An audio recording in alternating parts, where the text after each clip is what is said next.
Em entrevista ao programa Os Pingos nos Is, a deputada Bia Kicis rebateu acusações de que ela teria divulgado dados de médicos favoráveis à vacinação infantil. Vamos acompanhar. Deputada, o que realmente aconteceu? A senhora poderia explicar para a gente? Bom, o que aconteceu foi que não houve vazamento algum, não tem nenhum dado sensível aí que tenha sido publicado por mim. O que aconteceu é que eu estava naquela audiência pública para ouvirmos médicos, especialistas sobre a vacinação em crianças. Eu, como presidente da CCJ, havia indicado 3 médicos que estavam lá, um estava presencial, outro virtualmente, e alguns médicos me alertaram para pedir um documento chamado, um documento lá que mostra o conflito, um termo de conflito de interesses que os médicos têm que apresentar. Então, eu pedi ao Ministério da Saúde esse termo, e eles me entregaram sem nenhuma restrição, e a secretária da Covid ali, da Secretaria de Covid, ainda explicou, olha, esse termo vai ser publicado no nosso site. Então, de posse dos termos, eu vi que tinha 3 ali que realmente eles têm, a meu ver, conflito de interesse, porque eles declaram que eles foram nos últimos anos patrocinados por empresas como a Pfizer, como a AstraZeneca, tá? Que prestaram serviços, foram patrocinados como palestrantes. Então, eu quis esclarecer esse ponto para o público que estava sendo informado de que eles assinaram um termo de ausência de conflito de interesse. Mas não foi passado para o público que havia possível conflito de interesse. Então, os médicos me pediram para ver. Então, eu estava num grupo de médicos do WhatsApp e passei para eles os termos para eles me dizerem se aquilo seria conflito de interesse. E eles disseram que sim. E eu passei para eles esse arquivo que o Ministério da Saúde me passou ali na hora, rapidamente, dizendo que publicaria no site. Eu olhei o conteúdo e repassei. Bom, algumas horas mais tarde me ligaram do Ministério da Saúde, olha, estamos com um problema, alguém publicou nas redes sociais aqueles termos e tinham dados sensíveis. Eu imediatamente entrei no grupo e falei, olha, gente, se alguém publicou, por favor, remova, porque pode ter dado sensível dos médicos lá. Pronto, foi isso. Quando eu fui olhar, que fizeram tanta confusão com relação a isso, que eu falei, gente, será que tinha endereço dos médicos? O que será que tinha? Eu entrei para olhar, sabe o que tinha? O nome, o celular, o e-mail e o CPF. Dados que de sensível não tem nada, me desculpa. Isso daí você consegue em sites, você consegue em publicações, tá? Isso não tem nada de sensível. Então, eu não vazei, porque não foi me passado em confidência, me foi passado com a orientação de que eu poderia ter acesso, porque eles iriam publicar no site. Repassei para um grupo de WhatsApp de médicos, alguém resolveu publicar e não tirou ali o CPF. Agora, me dizer que isso é dado sensível, me dizer que vai entrar no Conselho de Ética, quebra de decoro parlamentar, pelo amor de Deus, gente. Eu acho que deveriam prestar atenção ao conteúdo desses documentos. E pessoas que estão lá dizendo que a vacina tem que ser dada nas crianças, independente da vontade dos pais, independente de orientação médica, uma delas tem 20 clínicas de vacinação.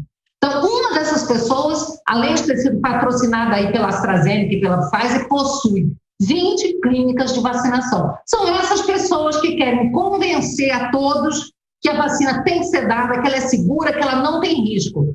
Então, vamos lá, gente. Vamos falar sério. A gente está vivendo aqui um tempo assim, maluco, em que as pessoas ficam levantando cortinas de fumaça e eu não estou vendo a imprensa falar do conteúdo desses termos de compromisso. Deputada. Termos de conflito.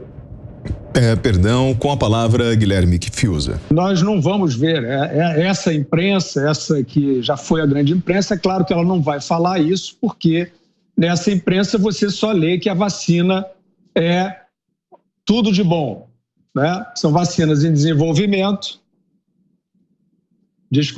são vacinas em desenvolvimento que precisam, portanto, da discussão, da controvérsia, e isso não é visto no que se chamava grande imprensa ponto final, né?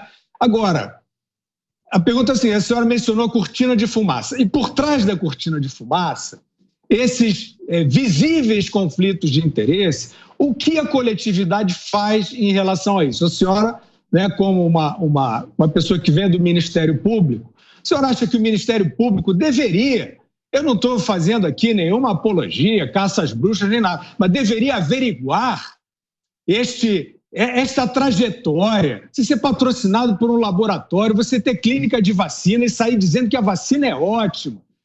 Quem é que tem que investigar isso aí? Olha, primeiro só uma correção, eu fui procuradora do Distrito Federal, advogada pública, mas não fui do Ministério Público. É uma carreira diferente. Mas, com certeza, isso tem que ser investigado. Não é brincadeira uma coisa dessas, tá? Isso, sim, é uma coisa bastante sensível. Pessoas que garantem, né? A garantia sou eu, vai lá, dá vacina para o seu filho, sim, e eu tenho 20 clínicas de vacinação, o outro pediatra também, o outro lá da outra sociedade, todos os 3 que foram lá como médicos para dizer que a vacina era segura, o termo de declaração deles lá diz que eles foram patrocinados. Então, eu quero que isso seja investigado. Eu acho que cabe até ao Ministério da Saúde, porque administrativamente eles têm que ver isso também, né? Porque será que esses depoimentos, será que essas falas, elas são válidas, elas são legítimas? Quando são eivadas de pelo menos essa suspeita de que essas pessoas têm sim um interesse por trás daquilo que elas estão falando? Então é muito importante, tá? Eu quero dizer também que falaram, tá? Disseram aí na imprensa que eu coloquei em risco a vida desses médicos, que eles estão sendo ameaçados. Quando uma repórter me ligou e falou, olha, um dos pesquisadores disse que está sendo ameaçado, eu falei, procure a polícia imediatamente. Porque eu já tive meus dados também vazados, CPF, até endereço meu já vazou. Quando eu me senti ameaçada, eu procurei a polícia. Mas eu peguei os dados e vi, não tem endereço de ninguém, tem e-mail. Agora, se alguém está te ameaçando por e-mail, procura a Delegacia dos Crimes Cibernéticos, como eu vou fazer, porque hoje sim, eu estou sofrendo diversas ameaças, sendo tratada como uma criminosa, gente dizendo que queria me dar tapa na cara, queria me dar um tiro, porque eu vazei dados de médicos, que os médicos têm família. Eu não coloquei nenhum médico em risco, mas talvez alguns deles estejam colocando as nossas crianças em risco. E isso é que tem que ser investigado. Augusto. Bom, eu aproveito para dizer que o convidado de segunda-feira do Direto ao Ponto é o Roberto Ceballos, né? Então eles podem se preparar aí para tratar disso. Deputada, eu resolvi o seguinte hoje, eu não faço perguntas a quem merece respostas, como você. Então eu vou te fazer uma sugestão. Por que você não recomenda a essa turma que vai investigar aí a fabricação de dossiês, daquele dossiê falso, fraudulento, sobre o Fernando Henrique e a dona Ruth, feito pela dupla Dilma Rousseff e Erenice Guerra, que apresentava o casal, Fernando Henrique, quando era presidente, apresentaram o casal como um casal perdulário que gastava uma fortuna em vinhos importados, e não era nada disso. Recomenda isso a eles. Eu queria saber o que você tem a dizer sobre isso. Os caras têm explicações a dar que têm 300 anos aí de depoimento. Cobram isso de você que não deve nada? O PT já foi dizer que vai me colocar no Conselho de Ética. Primeiro, eu nunca estive no Conselho de Ética. A minha vida é limpa. O que eu fiz não é vazamento. Eu mostrei um documento que era público, que foi anunciado ali na audiência que seria colocado no site. O que apareceu foi CPF, endereço de e-mail e celular. Isso não é dado sensível, nem nunca foi. E mais um detalhe, né? Eu quero ver quem vai me colocar no Conselho de Ética, se vai ter isso aqui para falar da minha conduta como parlamentar. Porque eu honro os votos que eu recebi.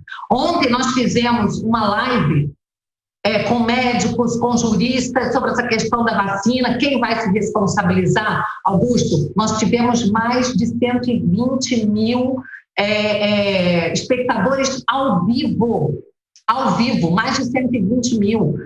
4 horas de live, as pessoas querem saber. E as mensagens que eu recebo dos meus eleitores é: parabéns, você me representa. Então, eu não tenho medo de ir para o Conselho de Ética, porque eu sei que eu nunca rompi com o decoro parlamentar. Ana Paula. É engraçado, né, que quando houve vazamentos reais da CPI lá da Covid, né, dados aí importantíssimos, sensíveis da doutora Mayra, por exemplo, isso foi enterrado, né, acabou o assunto, ninguém falou mais isso, dados que deveriam ter permanecido ali, né, no núcleo da CPI, e isso ninguém trouxe à tona. Deputada, eu queria falar exatamente da live da senhora ontem, eu assisti boa parte, foi uma live muito importante, e o que eu queria perguntar para a senhora o que exatamente muita gente pergunta aqui nos Pingos, também através das nossas redes sociais, com o próprio contrato da Pfizer dizendo, né, que os efeitos e a eficácia da vacina ainda são desconhecidos, estão sendo estudados. E agora essa forçação aí para que pais vacinem as suas crianças, e algumas pessoas, alguns pais estão preocupadíssimos com aquelas escolas que mesmo a diretriz do governo que diz que não é obrigação, a vacina não é obrigatória para as crianças, o que fazer diante dessas escolas que podem pedir essa comprovação para o ano letivo desse ano? Eu vi que ontem o doutor Rafael Felipe, né, estava lá, e o doutor José Paulo Veloso, procurador de Sergipe. Eu gostaria que a senhora desse esse caminho aí para esses pais que estão preocupados, como agir diante dessas escolas que podem pedir uma coisa que não é, na verdade, a diretriz do governo atual. Importante dizer, Ana, que assim como o governo Bolsonaro é contra a vacina forçada, o ministro da Saúde diz que não vai ser forçado, foi colocado no PNO e não no PNI, portanto a vacina não é obrigatória. Na França, agora, estão exigindo o consentimento de ambos os responsáveis pela criança, pai e mãe, não só de um. Então, pais separados, tem que ter o consentimento dos dois, tá? Então, isso é uma coisa muito séria, e eu acredito que aquele pai, aquela mãe que não queira vacinar o seu filho e que esteja sendo forçado, deva fazer uma notificação pessoal, tá? Não só a escola, mas a pessoa, o CPF, quem é que vai se responsabilizar, tá? Pegar ali uma assinatura da pessoa dizendo, eu me responsabilizo se o seu filho tiver algum problema. Certamente ninguém vai fazer isso. Então, você tem que entrar na justiça e mostrar que você não vai vacinar porque o responsável pelos filhos são os pais.